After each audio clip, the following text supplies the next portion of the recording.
The Father Brown Stories by G.K. Chesterton.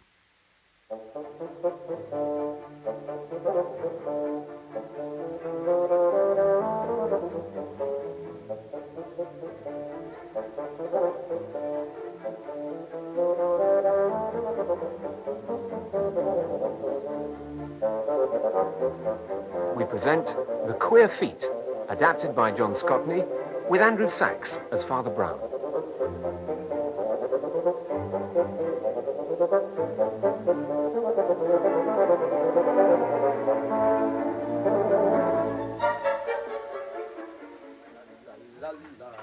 Hey, Giovanni, what are you doing down here? Oh, you mean, young Hector? Well, you know what they say about the waiters here. See, it's much easier to become a member of parliament than a Than waiter at the Hotel Vernon. Right. And yet here you are, a waiter, demeaning yourself by talking to a mere dishwasher. Not just talking, but actually doing some washing up. What? Oh, Mr. Lever, he say, you, Giovanni, you clean the special silver. The young Hector, I cannot trust him with it. What? He only been here a fortnight anyway. He's American. He's probably bandito. Get away. Hey, these are amazing. But amazing. They're not pretty, but they are amazing. What in tarnation are they? They are a fish service. You see? Each knife and fork is shaped like a fish. Oh, yes. And these pearls. Those pearls are enormous. But what are they for? Is it some special occasion? Tonight is dining here a most exclusive English club. Each year for 10 or 15 years, ever since 1890s, they come here, 12 English gentlemen and aristocrats. They take the whole dining room. They send us their special silver. And what for, you say? to eat the famous fish pie. What? Tonight, the annual fish dinner of the club of the 12 true fishermen. The 12? Oh, come on, I don't believe it. Yes, the English. What is it? What is it, Giovanni? Are you all right, Giovanni? Giovanni! Hey, help! Help! Mr. Lever, help! Mr. Lever, help! What's happened? It's Giovanni! Oh, no. He just collapsed! Loosen his collar, somebody. He's collapsed! Oh, my God, he's Don't collapsed! distress yourself, Oh, my lad. God. Look, jump to it, Hector. What? What? Get a taxi cab. Here's the money. Okay, The right. doctor's address is pinned up in the caretaker's office. Tell him it's urgent. I will! Boris, Mario, get Giovanni upstairs into one of the guest rooms. Give him a brandy and hot water bottle. Right, go on. Right, the rest of you, calm down. Now, since you're all here, I'll go through one more time what happens this evening. Now, first,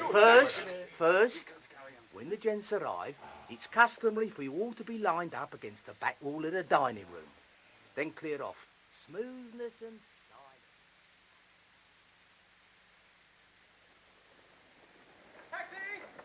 Taxi! Oh, come on! Taxi! Hey! What do you think you're doing? You'll get yourself killed, you will. Taxi! Can't you see I'm booked up? It's a matter of life and death. There's a man dying. I've got to get to a doctor. That's all right, driver. We'll take this young man to get the doctor, and we'll bring the doctor back with you. Right you are, yeah. Get in. Gee, thanks, sir. Now, tell me all about it. What happened? Is it bad, Doctor? Very bad, I'm afraid, Mr. Lever. I can't hold out any hope for him. He's asking for a priest. A priest? He's a Catholic. Oh, of course. Oh, Giovanni, why'd you do this to me today of all days? Mario, See. you're a Catholic. Where do I find a priest?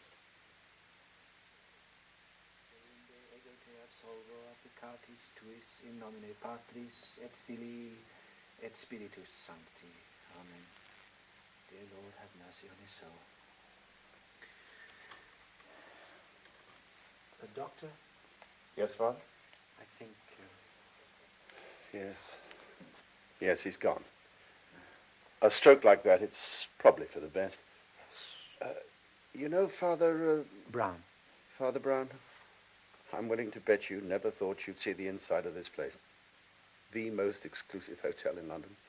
Doctor, however exclusive as you say a place may be, there is in the world a very aged rioter and demagogue who breaks into the most refined retreats with the dreadful news that all men are brothers. And behold, he rides a pale horse, and his name is... Death? Yes. And my trade, like yours, is to follow him wheresoever he goes. It's strange. Do you... What's the matter? Sometimes one can smell evil, the way a dog smells rats. And you smell it now? Not a great evil, but definitely something. Oh, well, shall we go down? You no doubt have arrangements to make concerning the disposal of the body, and I must see Mr. Lever about something concerning that poor man's soul. I'm afraid I can't give you very long. My guests will be here in a few minutes. Oh, dear. Well, it's about... Giovanni? Yes, yes. He wasn't a bad man, but in his youth he did something in Italy, and I can't break the secrecy of the confessional. Of course. No. But he begged me to write at once to someone in Italy to at least partly make amends, and I do feel duty-bound to discharge the... So I was wondering if... Oh, naturally. This is my private inner office. I use it for the more delicate matters. Oh? If these walls could only speak, eh? Oh, perhaps better not. Paper, pen, ink. Oh, that is good. Yes, it might be a bit noisy, I'm afraid. This wall is pretty thin, and there's a passage from the kitchens runs right behind it. No, I'm sure it'll suit very well. Well, I'll be off. The gentleman will be arriving any minute.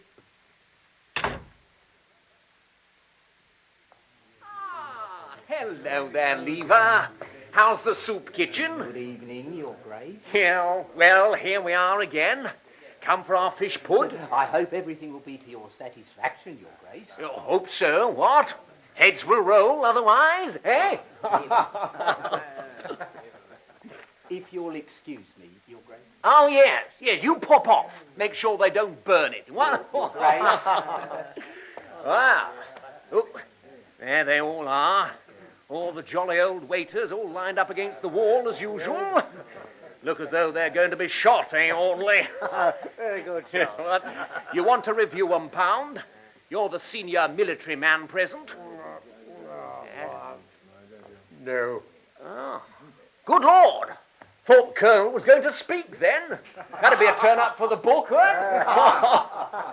Never thought of the cavalry as the silent service till I met you, Pound. Well, I'll do it myself then. Screw the old eyeglass in the eye. Like a proper brigadier. Let's have a shove there. Yes. Yeah, well. What are you doing, skulking behind a pillar? Sorry. Stand up straight. Good.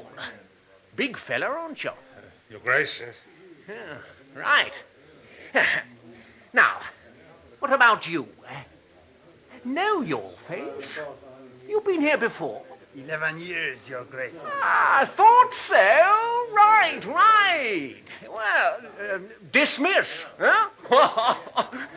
Off you go. Thank you, sir. Right, gentlemen. Come to the table. That's it, you come. That's it, all. Let's be seated. Nice evening. Right. Let's have a look at the wines. Let's see. Fizz, the Widow, 1902. That's a very decent drop on top.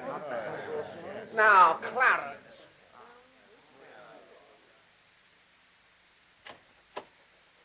Father Brown. Oh, Mr. Lever, I hope your guests all is well. Oh, yes. Oh. I thought you must be hungry. I brought you something. Oh, that's very good of you. But you see, being Friday, I'm not supposed to eat It's the fish pie. Oh. Yeah. Oh, well, that's fine. Oh, it smells delicious. One moment. There, listen. What?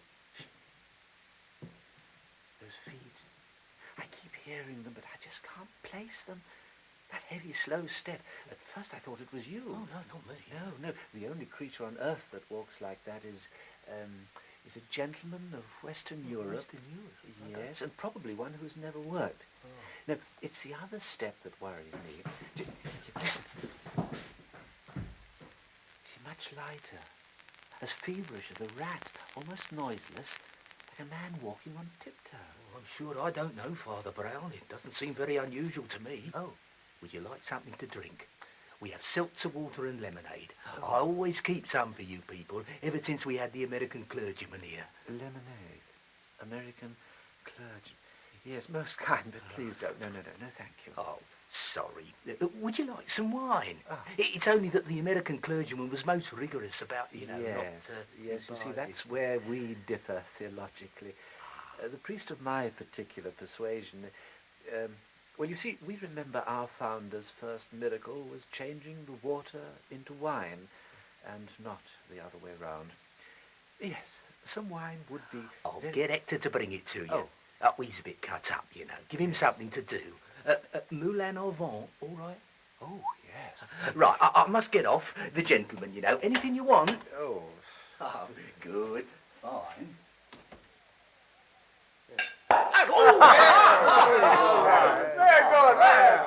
Oh, thank you, waiter. I say, Audley, you're supposed to know about politics. What did Northcliffe's rag say about you? The man the empire needs, eh? Oh, Lord Toss, really. Well, what's his name? The new Chancellor of the Exchequer. What's he like? Supposed to be more red than Keir Harding. He's an interesting fellow, Charlie. Writes rather good poetry, as a matter of fact. Poetry? Good Lord. Minor stuff, but not half bad. You know what the country's coming to. Yeah, tell you one thing, Colonel. He's got a damn good seat. I was out with him with the Quorn last season. Left me, I can tell you. Your Grace? No more, thank you, waiter. Got to leave room in the old tub for the fish port. Soup, Your Grace. Soup? Ah, now that's more like it. Know a poem about soup? Soup of the evening, beautiful soup. Who wrote that, eh? Tennyson? You're Chancellor of the Exchequer, fellow Audley. Charlie, you're incorrigible. I don't believe for one moment.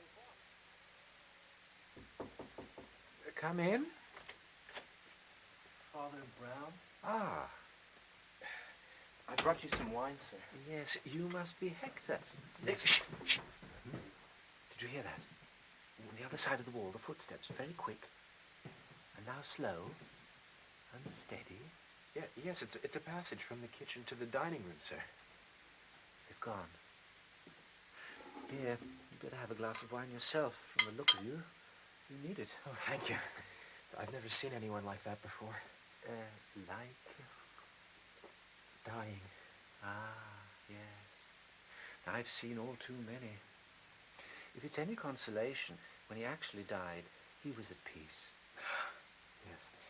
Oh, the letter to Italy. I mustn't keep you. No, don't go. Shh. There he is again. What? It sounds to me like two different people. Yes. Yes, I thought of that, but there's a slight creak in the boots. I'm sure they're the same pair. Cracking good fish pie, that was. They can't do it like that anywhere but here. Nowhere extraordinary except here. It was represented to me that the same could be done at the Café Anglais. Nothing like it, sir. Nothing like it. Overrated place. The Colonel has spoken. Hey, what's the matter with that waiter? Did you see that? Popped in as brisk as you like, looked over here, went white, and popped out again. Another one now, peeping round the door. And another. Well, I'll be blown. Splendid work young Moocher's doing in Burma. No other nation in the world... Boy, what the devil's going on? I'm extremely sorry, Colonel, but Your Grace, much prepared to have a word with you. It's very important. Oh, certainly. You will pardon me, Your Grace. Gentlemen, I have great apprehensions. Your fish plates, they are cleared away with a knife and fork on them. Well, I hope so. You see the waiter who took them away? You know him? Know the waiter? Certainly not. Well, I never sent him. I don't know when or why he come. I sent my waiter to collect the plates and he found them already gone. Do you mean that somebody has stolen our silver fish service? Are all the waiters here? Yes, they're all here, Colonel. I'll always count them as I review them. Never been more than 15 waiters, and there were 15 tonight. No more and no less. Wait on? You say you saw all my 15 waiters? Are you sure? 15 of them? As usual. What's the matter with that? Nothing. Only you never did. What? One of them's lying dead upstairs, Your Grace. I'm most terribly sorry.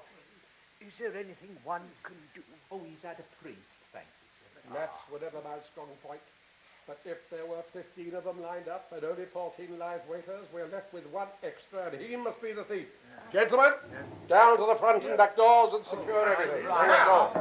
The 24 pearls are worth recovering, apart from being made look a set of damn fools. At your command, old boy. Come on, Audley. What? This is a lark. I'm with you, Now, Lever, I want all your chaps on parade in here, printed and jolly. Sir? Quickly, man, quickly, all the waiters and cooks and what have you, in here.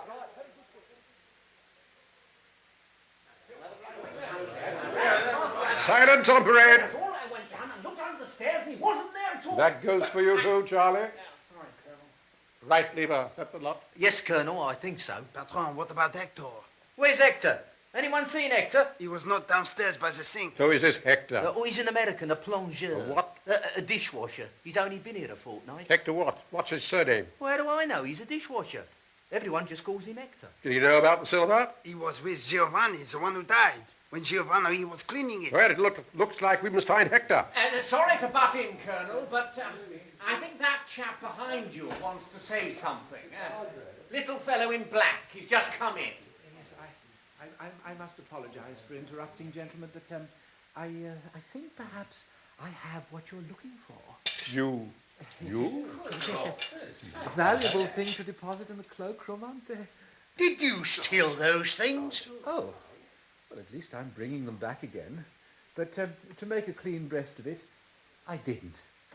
Did you catch the fellow who did steal them? Oh, yes. I caught him with an unseen hook and an invisible line, which is long enough to stretch to let him wander to the end of the world, and still to bring him back with a twitch upon the thread. Yes, I wrestled for his soul, and he repented of his crime. I say. Repented of his crime, eh, did he? That's a bit ripe, eh? Yes. Odd, isn't it? That a thief and vagabond should repent, while many who are rich and secure remain hard and frivolous and without fruit for God and man. Yes. Now, no doubt you're anxious to continue with your meal, and I have a letter to post if you doubt the penance. There are the knives and forks. Yes. Good evening, gentlemen. What a funny little cove, Colonel. That was damn bad form, Charlie. I'm going after him to apologize. Padre!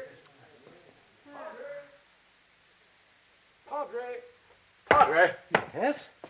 Look here, I'm very sorry about that rudeness.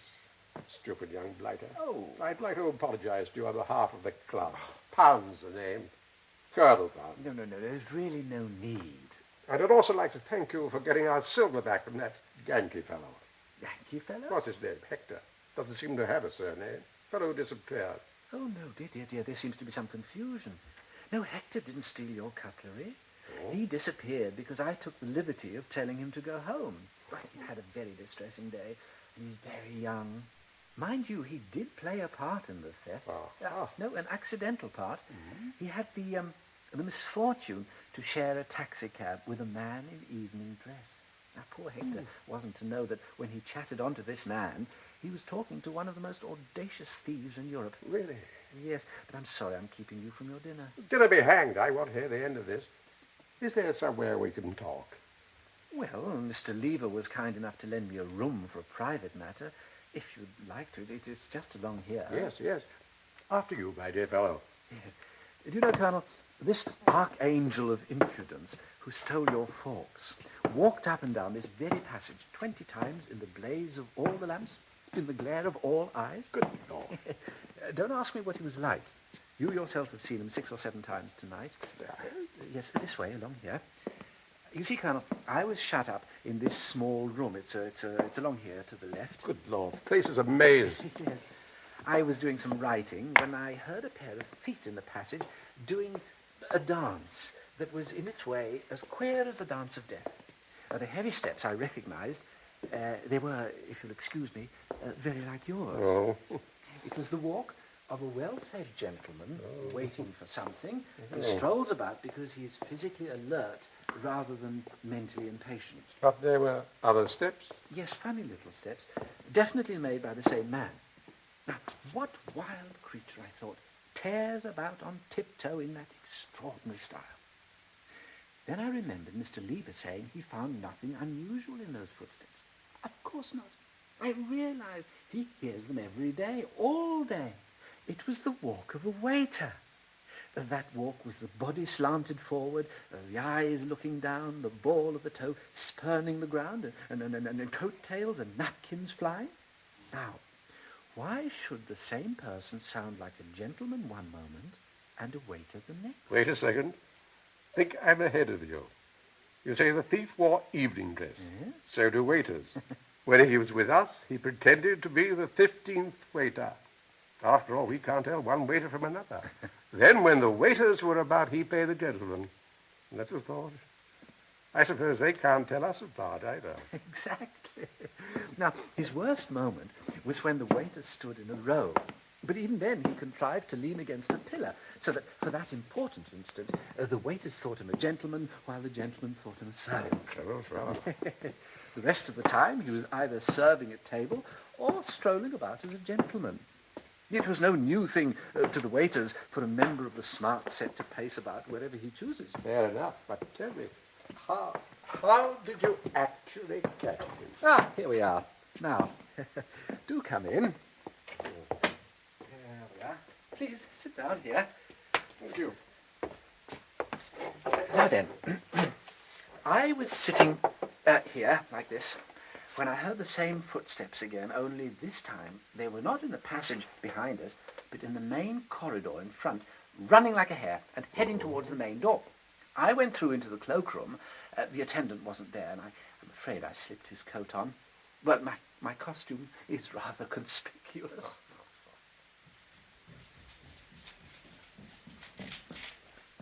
Me hat and coat, please. I find I have to dash off, don't you know? Here's my ticket, number 4. Very good, sir. Here we are, sir. Look here, I haven't got any change. You'd better have this half-sovereign. Oh, I think, sir, you have some silver in your pocket. Hang it, if I give you gold, why should you complain? Because silver is sometimes more valuable than gold. That is, in large quantities.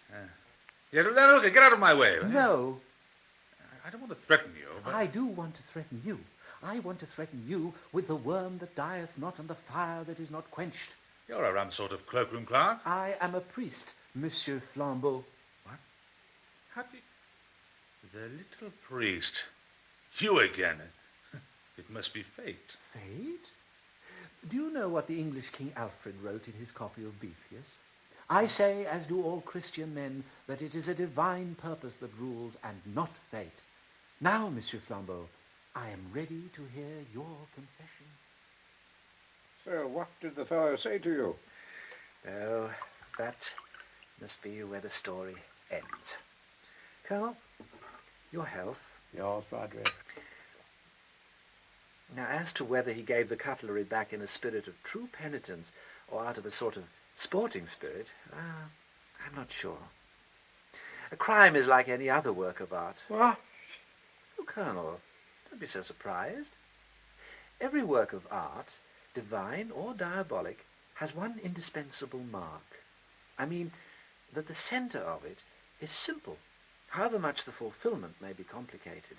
Thus in Hamlet, let us say, the grotesqueness of the gravedigger, the flowers of the mad girl, the grin of the skull, are all oddities in a sort of tangled wreath round the one plain, tragic figure of a man in black. Gentlemen, be upstanding. His Majesty, King Edward. King Edward. God bless him. Yeah. Yes. Cigars, waiter. Hello, Charlie. Oh, hello, Colonel. Where have you been? The king. Here. Have one of these Romeo and Juliett's. Old Audley here wants to start some new ceremony, don't you know? Yeah? In honor of the forks being saved. Oh. Any ideas? I should suggest that henceforward we wear green coats instead of black. A good idea. Yeah, I don't know. just one thing. Why do you suggest that, old boy? Stop us looking like waiters. Hang it all. A gentleman never looks like a waiter. Nor a waiter like a gentleman, I suppose.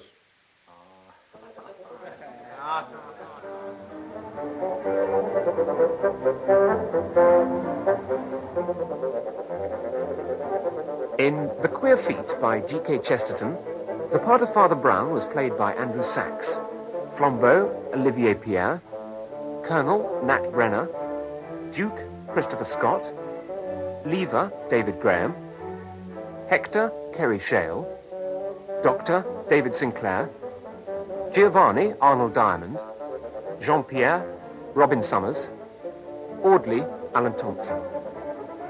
The Queer Feet was adapted by John Scotney and directed in Bristol by Alec Reed.